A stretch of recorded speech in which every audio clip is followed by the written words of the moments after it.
Want to know the do's and don'ts of stretching? Well, whether your goal size is 8mm or 80, there's one thing everyone with stretched lobes should do, and that's look after them. This video is going to help you avoid blowouts and infections, because let's be honest, no one wants either of those things. First off, don't fidget with your plugs.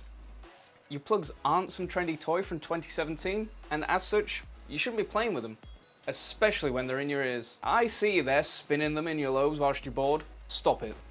The more you play with your plugs whilst they're in your ears, the more chance you've got of tearing a lobe or getting dirt and bacteria trapped in there, which means more chance of an infection, which is exactly what we're trying to avoid.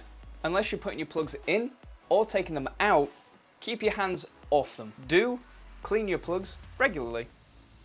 Dirt can build up incredibly fast on your plugs, even if you're not rolling around on the floor or sticking your head in the sand, which is why you should clean them regularly and thoroughly. Whilst you're at it, make sure you clean your lobes to keep them as protected from infections as possible. All this cleaning talk leads me on to my next point.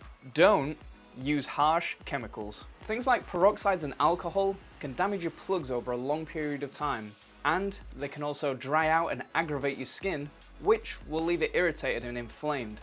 That's a big no-no if you want healthy lobes. Depending on what your plug's made out of will change how you need to clean it, which, spoiler alert, I'll be talking about in the next educational video, but to keep this one short, I'll move on to the next point. Do keep your lobes moisturised. Nobody wants sore lobes, and the best way to avoid that is to keep them well moisturised. Start off by having a nice relaxing shower to loosen and freshen up those lobes, and then treat yourself to a lobe massage. Massage your lobes for about 5 minutes with natural or water-based products to keep them as healthy as possible. Things such as castor oil, coconut oil, or our very own jojoba juice are great for keeping those lobes looking fresh and luscious. Don't watch any more of this video without subscribing. Every month, you could learn something new on your stretching journey, which could lead to you having the most perfect lobes in existence. Doesn't that sound good?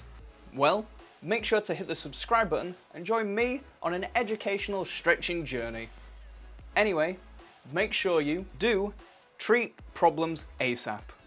Let's say that you're too late to prevent a problem with your lobes. The worst thing you could do now is ignore it.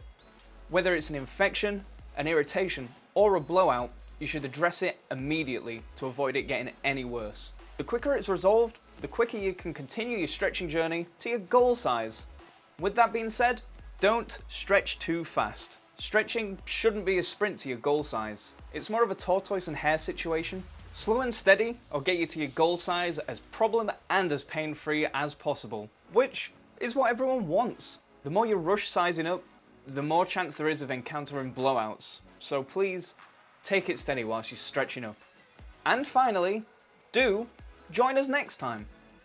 If you like this video, do give it a thumbs up. And even if you didn't, please don't do the don'ts of the do's and don'ts, but please still do the do's.